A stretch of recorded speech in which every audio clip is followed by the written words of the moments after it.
What is up, Packers fans? Happy Thursday. Welcome into an all-new episode of the Pack a Day Podcast. I'm your host, Andy Herman. You can follow me on Twitter at Andy Herman NFL. You can find the podcast at Pack a Day Podcast. Appreciate you guys being here as always. We're in just a moment going to be going over, I say just a moment, but we actually got a lot of stuff to go over, but eventually we're going to be talking about the key contracts that are going to be coming up next offseason and which players are in key contract years and what that means for those specific players, and more importantly, what it means for the Green Bay Packers. We'll get to all of that momentarily. We do have a lot to get into today. Starting off with huge shout out to Pack Attack Cast for becoming an all new All Pro member. Appreciate that a ton. If you guys have not checked out the memberships yet, make sure to do so. It is a huge way to support the channel and we appreciate it greatly. So Pack Attack Cast, thank you so much to you. Meanwhile, just want to take a moment to pass along my condolences to the Irsay family. Obviously, Jim Irsay, the owner of the Indianapolis Colts, passed away unexpectedly on Wednesday. And just obviously somebody had a lot of influence in the league. Owner of Indianapolis, obviously had a love of his franchise and will definitely be missed. So again, thoughts, prayers, condolences, not only to the Irsay family, but to the Indianapolis Colts community as well. Let's jump into some Packers news and notes. First and foremost, the Packers did sign a new cornerback on Wednesday. His name is Gregory Jr., was a former 6th-round draft pick of the Jacksonville Jaguars in 2022. This should not come as a surprise to you, but he was a top 30 visit by the Green Bay Packers. They love their top 30 visits, and it just seems like those guys eventually become Packers at some point in time. Gregory Jr., the latest version of that, was an 8.87 relative athletic score coming out of college with a 4.46 40-yard dash. He has played in the league.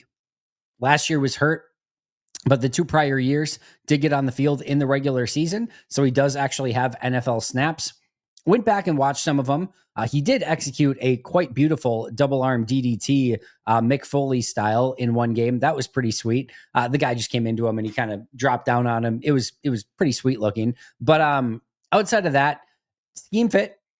Think he fits very well within what this Jeff Hafley defense wants to do. I would say can play outside or inside. He's played both of those spots in the NFL already. Again, not a ton of snaps in the NFL, but he's got enough. And again, he has shown the ability to be versatile and play either in the slot or on the outside. He comes up and tackles well, and I think that's going to be a key part for him. The only thing that, and this is kind of important, the only thing I wasn't super impressed by was just his peer coverage skills. And I thought that was a little bit lacking, but he's young. And listen, with these type of signings, give Green Bay the benefit of the doubt. They've been phenomenal, especially at corner, right? Rasul Douglas, Keyshawn Nixon are 2 great examples of that. Even Corey Ballantyne is somebody that they pick up, get a couple real solid years out of for almost nothing. Core special teamer, can play corner in a pinch, had that big run against that, Chargers, Lions, Chiefs stretch of wins where he played really well and was starting, if I remember correctly, in those games. So Green Bay has done a really great job with these type of players. Maybe they find somebody in Gregory Jr. We'll keep an eye on him in OTAs, mini camps, training camp, preseason, etc., to see if he gets in any of this conversation for a backup role. Special teams is going to be huge for him, but an interesting signing for Green Bay. Meanwhile, they do release another corner on the team, Caleb Hayes, who was not on the team very, very long, but he will now hit the waiver wire, and Green Bay takes up Gregory Jr., again, former 6th-round pick by the Jaguars, in his place. Of course, some of the big news that dominated the entire NFL cycle on Wednesday was the ultimate decisions on some of these rule changes. And let's start with the tush push. I've talked about this pretty clearly. This is one I did not have a major horse in the race. If it were probably just up to me, you gave me the ability to make any decision that I wanted on it, I would probably say, yeah, let's get it out of the game. I don't feel convicted by it. I do feel like, hey, Philly's done a great job with it, and to just take it away from them when they've done a great job, when there's not really a injury risk or competitive advantage or disadvantage, that seems a little bit weak, I guess. But if I am in charge of what's like good for the game long term, are people tuning in to a tush push? No, probably not. Is it that much different than a QB sneak, which is still going to exist? No, probably not. This is why I'm not convicted by it one way or the other. I don't really care. My hope is that we can just be done with this now. My belief is that we won't be, and this is something we'll address next year, whether we get a new injury or a couple teams flip flop on their decisions. I don't know.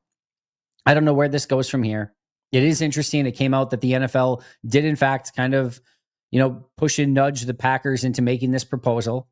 All of the major committees, the rules committee, the safety committee, all of these committees were unanimously in favor of banning the tush push. It went 22-10 as yes to ban it, but you needed 24 votes. So it does not pass. Like I said, let it be as it is. I don't really care one way or the other, but the tush push is for now here to stay. It did not get banned, and I am sure we're going to see it a few times at least against Philly, who already was trolling Green Bay after they won the decision. Brought Jason Kelsey to the floor. Apparently, there was some heated moments in those conversations, not with Kelsey, but with the owner of Philadelphia and some of the other owners in that private meeting. But interesting to say the least that it stays in the game. And we'll see what that means moving forward. And if we have to go through this entire discussion again next year, if it is, hopefully it's not Green Bay that proposes it again. Just as a quick aside, I hate that it was Green Bay that's attached to it. But why do we have to attach a team to any of these? Some team, one of the teams proposed it. It doesn't really matter who it is, and you voted pro or against it. 22 teams voted for it, 10 voted against, and that's all we need to know. I don't really care that Detroit was the one who proposed the change in playoff seeding. I don't care who proposed these rules. Just say that an NFL team proposed this change and go from there. Now it probably gets out anyway, and Rappaport or Schefter probably report on it, whatever. But it just I don't know that we need to have the team that actually proposed. I don't really care either way. But tush push is here to stay. End of story for now, and we'll probably revisit it again next offseason. Meanwhile, the Detroit Lions, who did propose the playoff seeding changes, rescinded their proposal, and it was not voted on, which basically means they didn't have the votes. Now, as you know, I am very pro changing the playoff seeding. I think it makes all the sense in the world. Let me just say this. I've received some pushback from those in comments and whatever. I don't personally feel like this is that big of a deal one way or the other. Certainly not anything to get angry over or that I'm going to argue over or anything like that. As I've said, it's not broken now. I just personally think it can be better. If you like it the way that it is, that's fine. I'm not mad at you. I'm not saying that this is like the stupidest thing in the history of the world. I think it is a very clear and obvious decision to go in the direction that Detroit wanted to go. I cannot see any reason why it would be wanting to keep the other way, but it's not something that I care about all that much, nor am I, upset if you feel the other way on it. I'm not going to get in your face, you're an idiot. I don't see it that way, but that's okay. Again, that's sort of the fun part of this is the debate, the discussion, the conversations about it, talking about it, and then moving on when these decisions are made. I do like the fact, and I do think it is smart in this case, that what it seems to have been sort of the ultimate decision here is like, hey, we're going to have an 18-game schedule soon. And with that is going to come a new scheduling sort of matrix and how we go about scheduling games, which is going to come out with, all new sort of, matchups and potential tiebreakers. And then do we want another playoff team? And then we're going to have to look at how we see those teams then. We've got a huge change to all of that stuff coming around the bend sooner rather than later. Do we really need to make this change now and then make another change when we go to 18 games and change everything up then? And I think with that logic in mind, I'm really cool with this, just taking a pause for now. Once you get to the 18-game schedule, which is going to happen, make it happen at that point where you review everything for best possible scenarios, from what the schedule looks like, how you look at the divisions and conference and the tiebreakers and the seeding, and look at all of it. Make the holistic changes that you need to make one way or the other and make that determination at that time. I think that makes sense. I'm totally cool with that. On board with it 100%. I think, again, the Detroit way of doing it is better, but if there's a chance to do that down the road and just make those changes, then do it then. We don't need to change it now, and I'm cool with it as for now, as is, without having to make any changes to it. The onside kick one did pass, That is interesting to me. The two things that pass here is number one, you're able to go or declare an onside kick anytime you are losing in the game. It doesn't have to be just in the fourth quarter anymore. If you're in the second quarter and you're losing and you want to take an opportunity to kick an onside kick, you have the right to do so. You still have to declare it. You can't do a surprise onside kick, but you can do it at any point in the game in which you are losing. It's a smart move. That piece of it's very smart because there were times last year where like a team was down significantly, like 28 points or something, or maybe even more, and they score a touchdown and there's like a minute left in the third quarter, and that team really needs to kick an onside kick in that situation, and they weren't able to. It was just a weird scenario. So they had to kick off, and they're just running out of possessions at that point in time. In those scenarios, it probably really doesn't matter. The team's not going to come back anyway. But if you are going to come back, you're going to need some luck on your side and recover multiple onside kicks. And the fact that the NFL at that point was saying you can't even do it definitely handcuffs you a bit. This is a better way of doing it. The other piece of it that passes is that it moves the onside kick 1 yard forward, trying to create a little bit more competitive balance on those onside kicks to give the kicking team more of an opportunity to recover the kick. Whether or not that works or not will remain to be seen. It certainly, I'm sure, will not hurt it. I talked about this with Justice. To me, 10% is the Mendoza line. Right now at about 6%, I can see why, you want to make it a little bit more filled with drama than basically 1 out of every 20 times. It's a little bit less than I get it, but like 1 out of every 20 times that you're going to recover it. If it's about 1 out of every 10, that keeps a little bit of the drama late in the game. I really don't want it more than that. I want the team that's better and has earned the win up until that point to win, and not to just have to, get a bounce that goes against them or whatever in a weird way, letting the other team recover. I think 10% feels about right. If this can get it from 6% to 10% without it maybe going over aggressively, I think this can be a good rule change. What I'd like to see is then reevaluate it next year to see what happened this year, which I'm sure they probably will. But I have no issue again with this passing, and I'm interested to see just how this changes the onside kick recovery rate going into 2025. Other news and notes: Buffalo Bills are your Hard Knocks team. The NFC East is your in-season Hard Knocks division.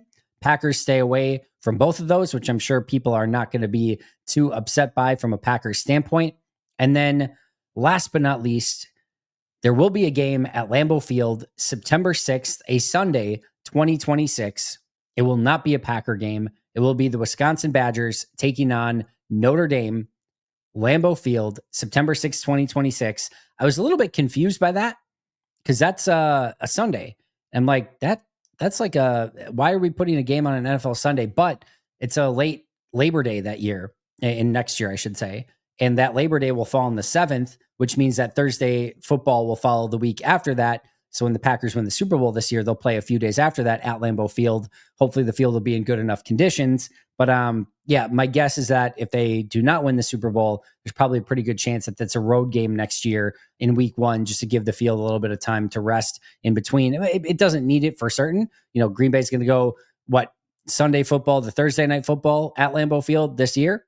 So it certainly can handle it. It's not that it can't, but we'll see what happens. It's not anything set in stone from a home game, away game next year. But Badgers, Notre Dame, Lambeau Field, September 6th, 2026. Next year should be a very fun event if you are in the Green Bay area and a fan of either the Badgers or Notre Dame or just college football in general.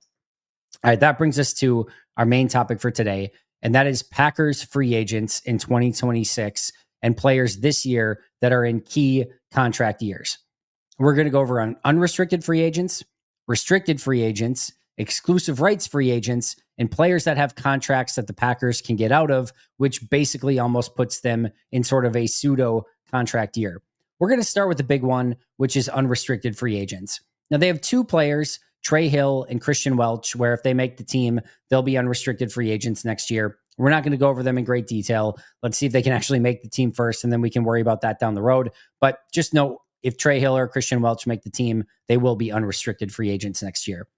There are 12 other unrestricted free agents for Green Bay that we need to talk about here. This is not an insignificant amount of unrestricted free agents in 2026. This is a pretty sizable group, and some of these players are obviously very important to what Green Bay does.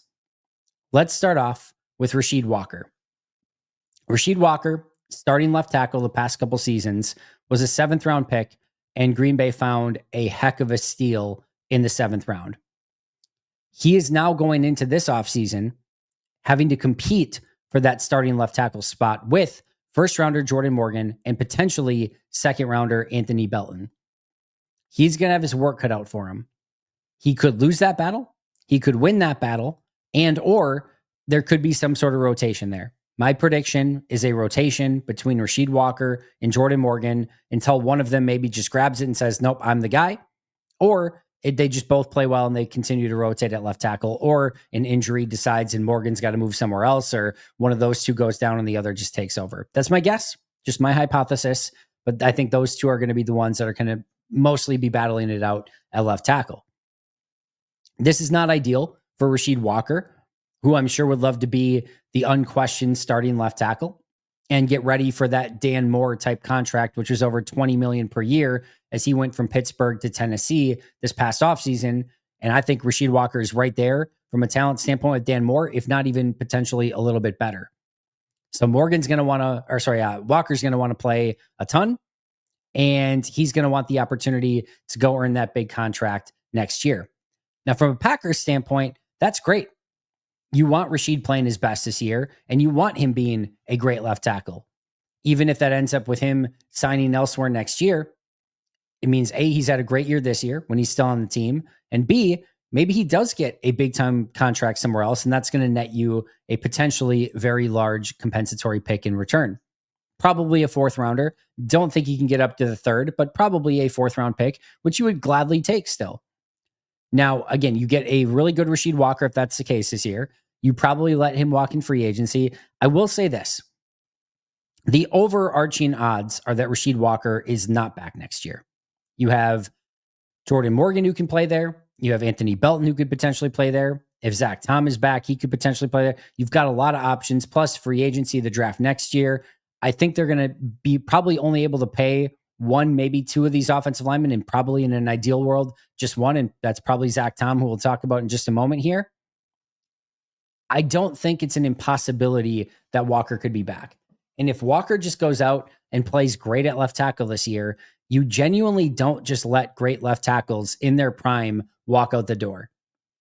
If they feel great about Morgan and Belton and the rest of the line, could they still do that? Sure. But if he plays great, that's going to be noteworthy. And you have to kind of just figure out if, like, hey, do we really want to let this guy out and let him sign somewhere else? So we'll see. It's going to be very dependent upon how he plays this year. And I think the overarching likelihood is that he's gone next year and that Jordan Morgan's probably the starter at left tackle. But if Walker's just great, and especially if Belton and Morgan don't look entirely ready to take on that mantle of left tackle, I do think there's a world in which Walker could be back next year, even if I don't think it's the most likely scenario. And I would probably put it at about 90% chance that he ends up for another team next year in unrestricted free agency. Again, netting Green Bay a pretty solid compensatory pick in the process. Next up is Kingsley Enagbare. I've talked about it before, just even yesterday with my roster locks. I don't think Enagbare is a lock to make this team. If he does make it, he'll obviously be an unrestricted free agent. And I think there's a good chance that Green Bay probably lets him walk in free agency as well. You have LVN, you have Rashawn Gary, Barron Sorrell, Colin Oliver, and potentially still Brenton Cox if he stays on the team this year, which there should be a pretty good chance that he does. That probably gives you enough. Even on like a TJ Slayton type deal where he goes somewhere else and gets something like that, I don't think Green Bay has much interest in him, at that price. Same thing I'll say about Rasheed. If he goes out and has an unbelievable year, maybe just takes that starting spot opposite Rashawn Gary. LVN doesn't step up. Sorrell and Oliver look like they're going to take some time. And Enagbare is just the unquestioned number 2. Then you're going to have a conversation about it. And in a contract year, you never know which of these players are going to show up big. Hopefully Enagbare does show up big this year. That'd be great. Would have no qualms about that whatsoever. But I think the more likely scenario is that either he doesn't make the team and he goes somewhere else this year, and probably via trade in that situation, or he does make the team and he walks next year, and Green Bay probably again has the opportunity to get a compensatory pick. But I will say you can only get 4 compensatory picks. They might end up with a lot of these guys signed elsewhere, and the max you can get is 4. So just worth noting there as well. Number 3 is Zach Tom. I don't think Zach Tom is going to end up anywhere besides Green Bay. He feels like the true 1A guy that you want to resign on this entire list. I will say, I don't think it's entirely impossible that he could be gone. The only thing I'll say here is that Green Bay looks for ways to sort of stay as frugal is going to have a negative connotation to it. But if they have the opportunity, let's just put it this way. If Jordan Morgan and Anthony Belton both look great, okay? Like fantastic. And you feel like Morgan can be your starter at left tackle and Belton can be your starter at right tackle and Banks is still at left guard. We'll see if maybe they keep Elton Jenkins at center and maybe you can get Sean Ryan, who maybe has a good year this year. And it's like a $10 million deal or $12 million deal. And Zach Tom's asking for closer to 30.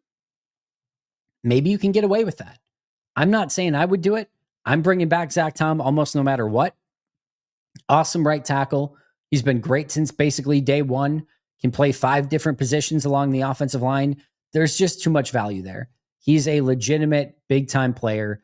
I do think that there's probably some matchups like an Aiden Hutchinson and others that can give him some problems. He's not perfect, but he's really damn good. And he's definitely deserving of a roster spot on this team. My hope is that he's back. I would put it very, very high likelihood, but not impossible that if the price just gets extremely high, that Green Bay could say, you know what?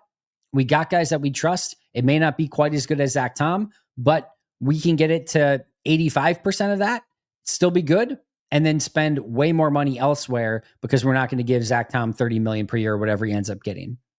It's going to be a very interesting one to kind of keep an eye on. I think they should get the Zach Tom deal done sooner rather than later. I think there's a great chance that he's back, but it will be one to kind of monitor over the course of the next, I guess, year or so, a little bit less than that. So next 10 months or so. Next up is Romeo Doubs. I think it is exceedingly unlikely that he is back next year. It's really tough to find the opportunity. Now, the best way, if Romeo Doubs came to me and said, Andy, I want to stay a Green Bay Packer, what is my best way to remain a Green Bay Packer in 2026 and beyond? I would say, Romeo, I got you covered. What you need to do is develop a rapport with Jordan Love that you are his go-to wide receiver. You've got to have your best season of your career, and you've got to be when Jordan looks your way, you guys are on the same page with everything. You're spending extra time with him, and so much so that it is undeniable that you're his number one target, and that Jordan is probably going to the front office and saying, "You guys got to bring Romeo back." That's his opportunity. He's got to have an unbelievable year, probably like almost take that role of number one wide receiver in Green Bay and be Jordan's go-to target. If he accomplishes that, he'll have a real chance to be back. Anything else, and just kind of the Romeo that we've seen so far, which is a very good wide receiver, I think he's probably gone. You look at the wide receiver room, Matthew Golden will be back next year, Stavion Williams, Dontavian Wicks, Jaden Reed. You've got 4 guys back already, and there's probably a much better likelihood that you can get Christian Watson back on a 1-year sort of cheaper deal because he's coming off that injury, whereas Doubs probably goes for more on a 3 or 4-year deal on the open market, which is going to be tougher to match. So I think that Doubs is a very good wide receiver, but I think it's very unlikely he ends up back in Green Bay next year. Not impossible, but I think mostly unlikely. And then again, Green Bay will likely reap a compensatory pick for him leaving and going to another team. Next up is Matt Orzik. We don't need to spend a ton of time here. Matt Orzik, the long snapper. The only thing I'll say is it seems like they have kind of found somebody that's at least steadied the ship at long snapper. I don't think Orzik is like upper echelon. There's still some misses from time to time, some inconsistencies, but he seems to have leveled it out quite a bit. And I think he's actually been, at least last year, was much better. If he continues that, I think Green Bay will probably just look to bring him back. Not like they're going to get anything, compensatory wise for Matt Orzik, but we'll see what he kind of plays like this year. If there's any competition at any point, or if he's just the unquestioned guy and Green Bay looks to bring him back in 2026. Next up is Sean Ryan. We kind of talked about this a little bit as we were talking about Rasheed Walker. again, when you have Zach Tom, Rasheed Walker, and Sean Ryan, it's just really tough to pay all of those guys. I do think that Sean Ryan has become a good guard. It's funny. Sean Ryan's almost like the opposite of Josh Myers in a variety of different ways. Some of those are good ways, but with Josh Myers, it was like every single time anyone was asked about Josh Myers, any coach, front office personnel, anyone was like, "Yeah, Josh is playing great. We're so happy to have him on the team. He's a leader. Like he's doing everything we asked of him. He's playing the best football of his career." With Sean, it's like unprompted of like, Sean's got to stay in better shape. Sean's got to work on better practice habits. Yeah. Didn't think Sean played up to the level that he was capable of playing at last week. And it would be like, man, okay, I'm sure he can play better, but like he's out playing the guy that you're giving compliments to every single week to a pretty ridiculous extent. But it's just funny how some of that stuff works. And like I said the other day, you got to coach to the player.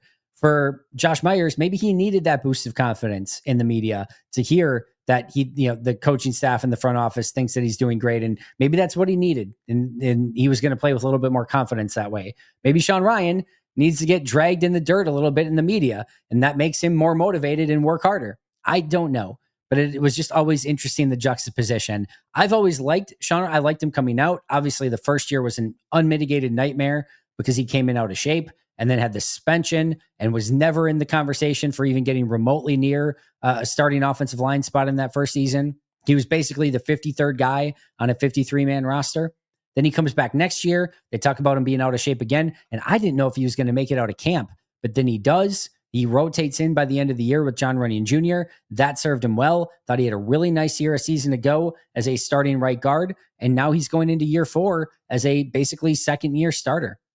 I think he's a good player. I would kind of like to see him brought back, quite frankly, but I think there's a really good chance that he ends up elsewhere. And again, Green Bay goes a little bit younger. It has opportunities for Belton and Jordan Morgan. But out of the 3, Zach Tom, Sean Ryan, and Rasheed Walker, I think Zach Tom's by far and away the most likely. If they do bring one other back, I think it's probably Sean Ryan, but I think it's probably one of the 3, and I think that one is very likely to be Zach Tom. Next up is Malik Willis. We've talked about Malik quite a bit. He's an unrestricted free agent, and I've talked about it, but just saying, hey, if I'm his agent or if I'm Malik Willis, I'm just going to a team that has a worse quarterback or that I might get an opportunity to either A, actually compete for a starting job, or B, just go to a team that has a crappy starter. So at some point they might get benched and I might get an opportunity, or C, go to a team that's going to draft a rookie in the first round and they might need either a stopgap guy or a mentor or somebody that's got a little bit more experience. Can I go there and maybe get some opportunities to start before that rookie is ready? And then I'm going to probably get my job taken at some point, but at least I have the opportunity to maybe prove myself a little bit more. I think he's got a really great gig, and I think he fits perfectly in Matt LaFleur's offense. If I'm Goody, I'm trying to re-sign him to some deal, but if I'm Malik and his agent, I'm saying I got to go somewhere else to see if I might get an opportunity to start, and that opportunity just does not exist in Green Bay. Next is Isaiah Simmons. He's, of course, going to have to make the roster first this year. If he makes it, stays on the team the entire year, he will be an unrestricted free agent. If he plays great, he'll probably get paid somewhere else. If he's okay, kind of core special teams guy, Green Bay can kind of probably try to keep him in the fold with a little bit of a lesser contract. But like I said, first things first, he's just got to make the team. Same thing with Mecole Hardman at wide receiver. We'll see if he is in Green Bay's plans. They've got 5 locks to make the team at wide receiver already. Christian Watson coming back at some point, which would be the 6th. And probably Mecole Hardman, Bo Melton, and Malik Heath for now going to have to fight over that number 6 wide receiver spot. And as I've said, they could probably cut all 3 of those guys and still get 2 of them back in the practice squad. But first things first, if Hardman makes the team, then he will make the team and he'll be an unrestricted free agent next year if that does come to fruition. John Fitzpatrick, same conversation, unrestricted free agent next year, will battle out Ben Sims. If he makes the team as the number 3 tight end and plays throughout the season, stays on the team, he'll be unrestricted next year as well. One of the more interesting ones is Christian Watson. With Watson, of course, the injury clouds everything. When he comes back, how he looks when he comes back, and his productivity when he comes back is going to define a lot of this. The interesting thing is, I think if he goes out and just looks unbelievable and dominates and looks great, I think it's more likely that some other team says, we'll take the flyer. We'll give him a 4-year, $80 million deal, front loaded for the first 2 years, all the guarantees paid up front, probably not a ton of guarantees, and we'll take the flyer on him. And Green Bay says, yeah, we just can't get into that business. It's too expensive for us. I think if he plays okay, I think that you're probably in a 1 year, maybe let's bring you back. You know the offense here. You can have a great year next year and then get a big contract the year after that somewhere else. And I think there is probably that line where you can maybe get him back where other teams maybe aren't quite as excited about him, and you get him back on a cheaper deal and allow, Green Bay to have another really talented wide receiver and Watson one more kind of prove it year before he goes out and hopefully hits it big the following year in free agency. And then if he just plays bad, that is another interesting connotation. I think you probably still get closer to maybe Green Bay being the team that offers him the 1 year opportunity to come back and hopefully bounce back in a year removed from that torn ACL and MCL. Last but not least is Quay Walker. They did not pick up his 5th year option. They did pick it up on Devontae Wyatt. I'm really interested to see what happens here. My guess is they work out some sort of extension at some point this season, probably like a 3-year, $45 million deal would be my guess. That's kind of been the going rate for these type of linebackers. Quay could wait that out if he thinks he's going to have a really big year this year and then try to hit free agency and maybe get paid a little bit more. But if he wants a little bit of job security, if Green Bay is willing to go in that direction, I think a 3-year 45 makes all the sense in the world. Quay's been up and down. That might seem a little bit exorbitant, but that's what the going rate for that level of linebacker is. Just know linebacker is a little bit weak in the NFL right now in totality. And it's really hard to find these guys in college at the moment. Look at this year. Carson Schweschinger from UCLA goes early round 2 because there's just not a lot of linebackers in this class. Probably a little bit of an overdraft because they were going to lose Jeremiah Usa-Koromora to the neck injury this year. But it's really tough to find these guys. When you find them, you kind of want to hang on to them. And my guess would be that Quay Walker is back in Green Bay in some way. But again, a very interesting one to keep an eye on. So unrestricted free agents, the ones you probably don't need to know as much: Trey Hill and Christian Welch. And then the other ones: Rasheed Walker, Kingsley Nigbare, Zach Tom, Romeo Dobbs, Matt Orzik, Sean Ryan, Malik Willis, Isaiah Simmons, McCole Hardman, John Fitzpatrick, Christian Watson, and Quay Walker. You do have some potential miscellaneous restricted free agents: Isaiah Dunn, Nesta Jade Silvera, Aaron Mosby, and Sean Clifford. If they make the team, they'll be restricted free agents. They got to make the team first. I don't necessarily see that happening with any of those guys. They do have a list of 8 true restricted free agents that are a little bit more interesting: Malik Heath, Brenton Cox, Ben Sims, Chris Brooks, Emmanuel Wilson, Bo Melton, Daniel Whalen, and Zane Anderson. We'll run through these quick.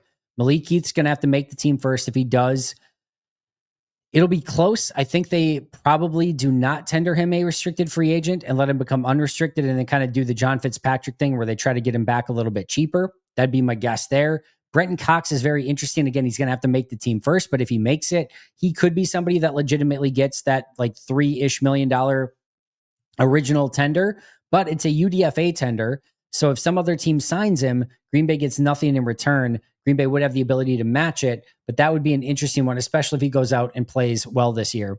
Ben Sims, probably, even if he makes the team, is one of those where you're not tendering him, trying to get him back cheaper on maybe a 1-year deal. Chris Brooks and Emmanuel Wilson, again, both are going to have to try to make the team first. If one of them showed out very well this year, you could potentially bring him back, but $3 million plus for a running back is a little bit expensive. That might be a little bit exorbitant for either of those players, but Green Bay will have to take a look at both of them, depending on which one, if not both, actually make the roster. Bo Melton, again, he's going to have to make the team. I'm not sure that's going to happen at the moment. I'm a big Bo Melton believer, but he's got tough sledding with Malik Heath and McCole Hardman for one spot, and I think it's going to be tough to earn that restricted free agent tender, which would likely make him an unrestricted free agent. Daniel Whalen, if he goes out and punts well, I think Green Bay will likely tender him as a restricted free agent, but this is going to be a really big year for him. And then Zane Anderson, a very interesting one. If he does make the team and is still a core special teamer, I could see Green Bay potentially tendering him, but that one's going to be a little bit closer. They could look to release or not release him, but rescind it and let him be an unrestricted free agent, trying to get him back a little bit cheaper. But a lot of that's going to be dependent on how he plays on defense and special teams this year. And again, he's just going to have to make the team first. You have 3 noteworthy exclusive rights free agents: Kalen King, Kadeem Telfort, and Kamal Haddon. If any of those 3 make the team, they're going to be in a good spot with those 3 because they're exclusive rights. Those are minimum free agents that are under complete team control. The players have no real avenue to hold out or do anything like that. They just have to take the contracts on a vet minimum for their age or for how many years they've been in the league. And it's a very advantageous deal for Green Bay. Haddon, Telford, and King will have to make the roster first, but if they do, it's basically a full extra year of team control on a extremely, extremely cheap 2026 deal. Others that would be exclusive rights free agents: Alex Hale, Julian Hicks, Donovan Jennings, Cornelius Johnson, Johnny Lumpkin, James Esther, Keith Randolph, Deslin Alexander, Jeremiah Martin, and Omar Brown. Those 10 would have to find ways on the roster first in order to be exclusive rights free agents next year. Then you get a list of veterans who basically the team will have some sort of option on. Xavier McKinney and Aaron Banks, you could theoretically get out of in some way. I don't really see either of those happening.